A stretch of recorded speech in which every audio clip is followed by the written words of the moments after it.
Hello and welcome to another episode of The Garcias. I'm Pico the Son, and with me tonight are Me? Dennis the daddy. and Here's the mommy. And Tippi the daughter. okay. And tonight we're going to talk about movies in general. Each family has its own tradition, and part of ours is watching movies to bond.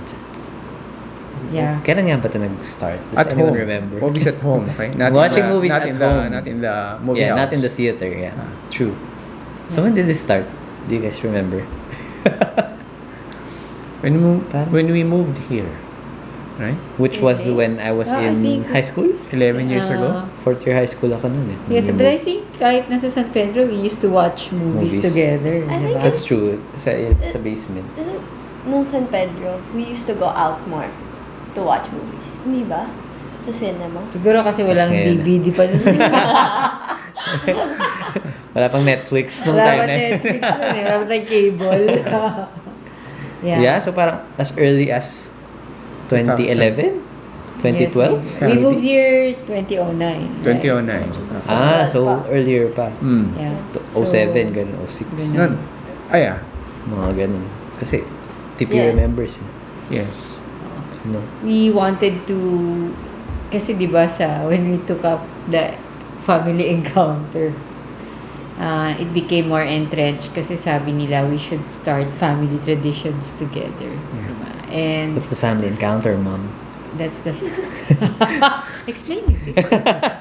That's when two families fight each other. Family feud? Family showdown. What's the family encounter, TV? It's like a retreat for families, and you talk about stuff A lot that of stuff. you don't talk about at home. It's Yes, the a difficult grievance stuff. weekend. Yeah. So in that weekend they said we should start family traditions, and since we've already been watching together, we kinda institutionalized it on Saturday nights, and we also told them that they can have anything they want, na chips, really bad, Yeah. poison, Chips galore. chips galore Okay. during Yeah. those nights. And ever since, we've been using movies to bond as a family. Yes. When you watch movies with your kids and then you talk about the plot, as a parent, it's a great teaching tool. Yeah. It's a way to Diba? instill values. It's a way indirectly you're telling our kids if the behavior of the characters are acceptable or not. And somehow the kids start to realize, oops, that's how we think pala. That's how a Garcia is supposed to think. That's how a Garcia pala is supposed to act in a certain situation. which through the years transitioned into the kids telling us, don't do that, Dad. That's not acceptable. I was gonna say palang, it's a way to make us pagalitan. Did it work? Did it work ba? Ako naman, what I found interesting with the movies was parang the role of picking the movie has fallen upon me in this sort of tradition. So Yes. part of the enjoyment / fulfillment I get is when I choose a movie that my family likes. So parang there's that fun of researching movies, seeing the ratings, which I developed over the years because of, again, the tradition. Parang, I know my family likes these types of movies, and then there are these types of movies that I might like personally to watch, siguro more actiony or whatever, more sci-fi, but maybe my family doesn't like. So yun. Ang ganda pag sinasabi na, pag tinatanong, coming home for this day, Tippi kasi watched the movie with her friend, and it's funny. I found it funny that one of the questions that Pico asked Tippi was, tutulugan ba ni Daddy yan? It started with the movie Inception, which I I watched 10 times, but I never got to finish. It was a dream within a dream within a dream. And I was part of the dream. Because after watching the movie, I remember we would be talking about it. Yes, And you'd feel left out. No, I'd try to participate in the discussion, but somewhere along the way, I'd say, may ganun ba? So, panoorin mo. No, And then you so, fall so, so asleep. you'd realize, Dad, nakatulog ka na eh. Yeah, but Yeah. it's fun that the kids also get to know us kasi for example, I get scared easily, so I don't like Scary don't movies. like horror movies, and they appreciate that. It's they honor that, and I always ask them, I don't want to get scared, or I ask them, is that a movie with a good ending? Kasi there's so much pain in the world already. So parang it's nice also that through the years of watching movies, dissecting it, loving it together or hating it together, or having a mixture like I like it, he doesn't like it. You also get to know each other's preferences. Parang, Yeah. I think that now that we're older, what I also find just interesting is how we again discuss the different things that happen in a movie, or what we think characters in particular films should or shouldn't do. Like with me and Trisha, sabi niya sa akin, that's one interesting or unique thing about me daw. Parang hilig ko i-analyze yung mga movie. Pero I guess that comes from the fact na, kasi tradition natin yun. yes. Yeah. Parang alam ko na pag malapit na yung movie, kailangan ko na mag-decide. Shucks, anong rating nito sa akin? Diba? That's my favorite post-movie question. Okay, what's the... How did you find it, ma? How did you find it? 1 to 10. 1 to 10. You like, start thinking, what's the criteria nga ba why I like this movie? Part of the suspense is whether somebody's going to say midway, wala bang ibang movie? Or sino pumili nito? Or asking, gising pa ba si ma'am? Hindi ba ba si Gising pa ba dad? si dad? It's also nice to look back and remember reminisce the movies that really made an impact to us. Some movies are not so profound, and yes, you remember it. I'd remember Ramona and Yes, that Jesus. was my That's my favorite movie. That was one chosen by you, di ba? Tippi. I'm not sure. Ramona. Ramona I and guess so. Jesus. Yeah. I love that movie. I would have watched that without Tippi, pero sobrang one of the best ones. And another of my most favorite movies is the one about the music thing. August Rush. August Nice Rush. too. I fell asleep in Drama. Fell asleep in August Rush. Tapos young pa. Diba? I think I You should young watch it enough. again. Yeah, I it's love nice, that. it's nice. Diba? I love Toy Story too. 2? Two as Two in as in T.O. T.O. Isa din. Because they're I love a lot. that. It's nice then kasi when we watch movies together, assuming we're all awake, parang if there are funny or memorable moments in the movies, they become parang part of our inside jokes or references. Yes, totoo. yeah. Yeah, Remember so, the weatherman? the weatherman. Wala pa ito si CPR. Wala ba sa TV? That was Yeah. one of the worst movies we watched. Nung natapos kami, it was the first movie where we got our slippers and threw it at the screen. Di ba? Yeah. That's the lowest. I think, score. We finished the movie trying to see if there was something exciting towards the end. Love it. Natuto siya Wala. mag-archery. Yeah. Spoiler Much alert. to our surprise.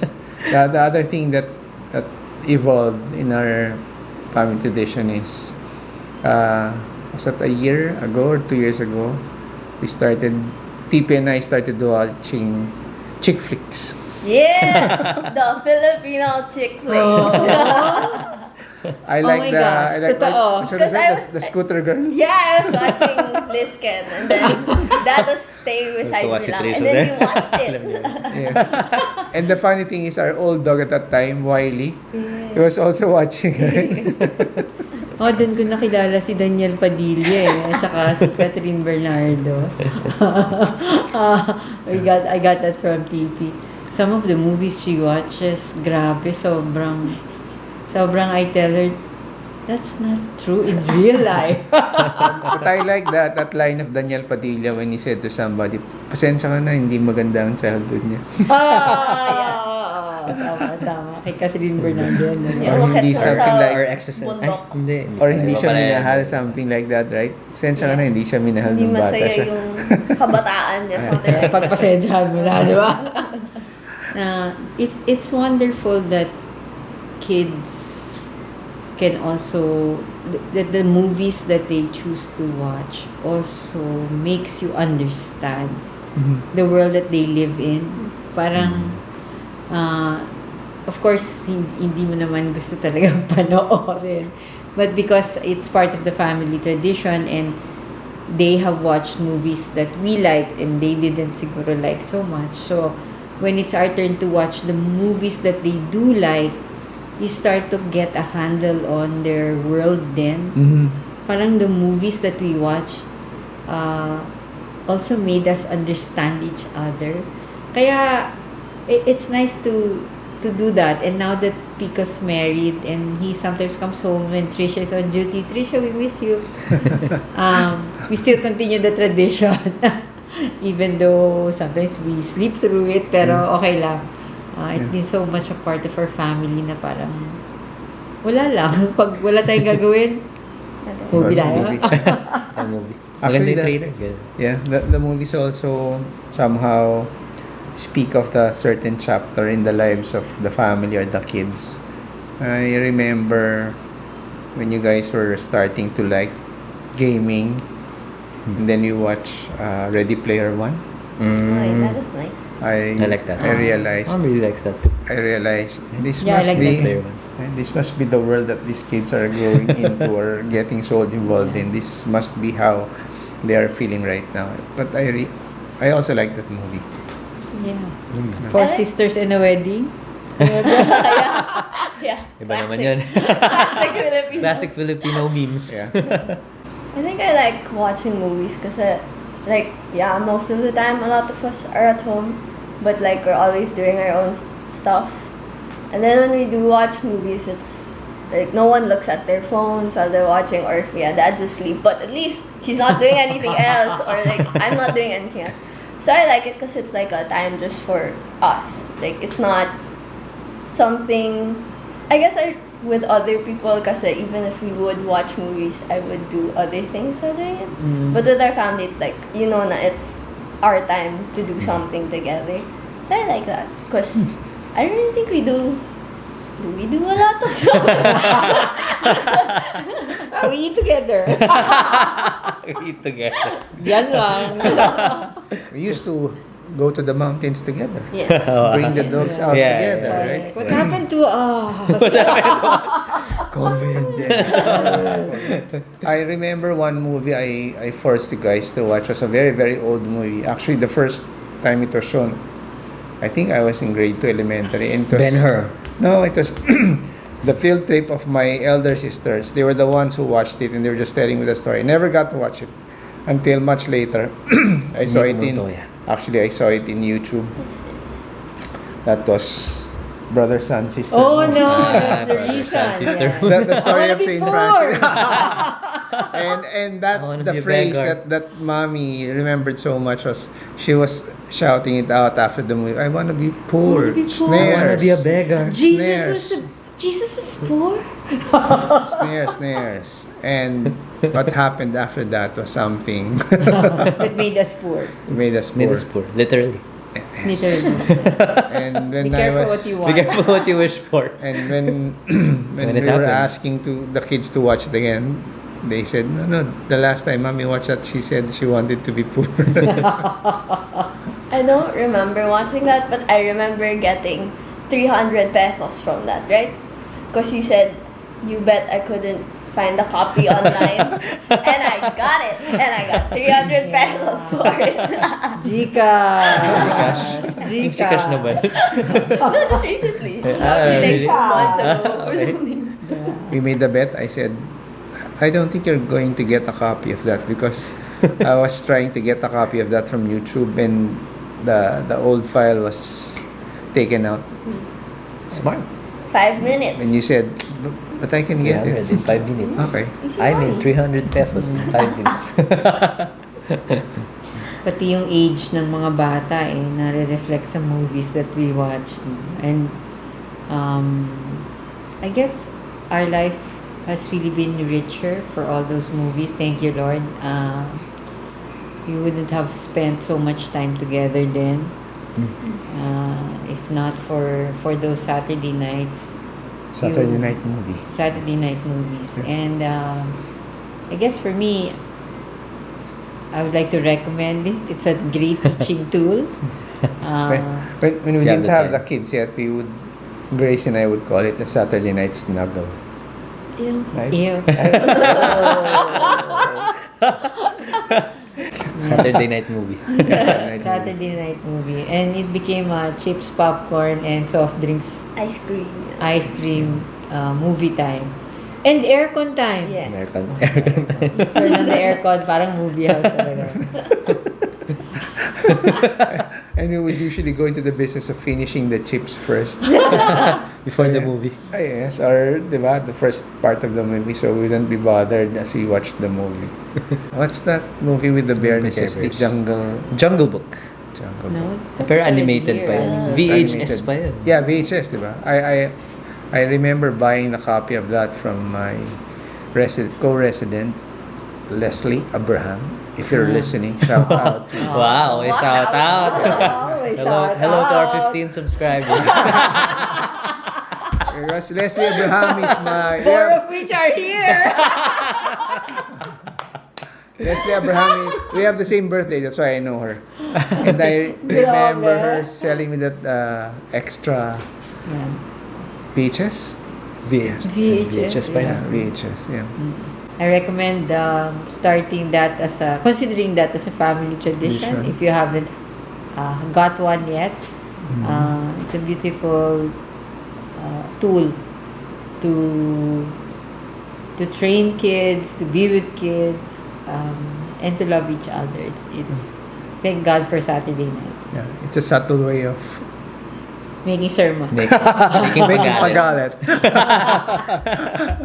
And bonding. It's a way of voicing out your opinion and making it a little acceptable, palatable to the kids, right? And also a way of you discovering what the kids are going through, because it's also a way for them to voice out their own feelings. All right. Right. And that concludes this episode of the Garcias. Episode 20. Yeah. 20. We now go public. Parang public offering eh.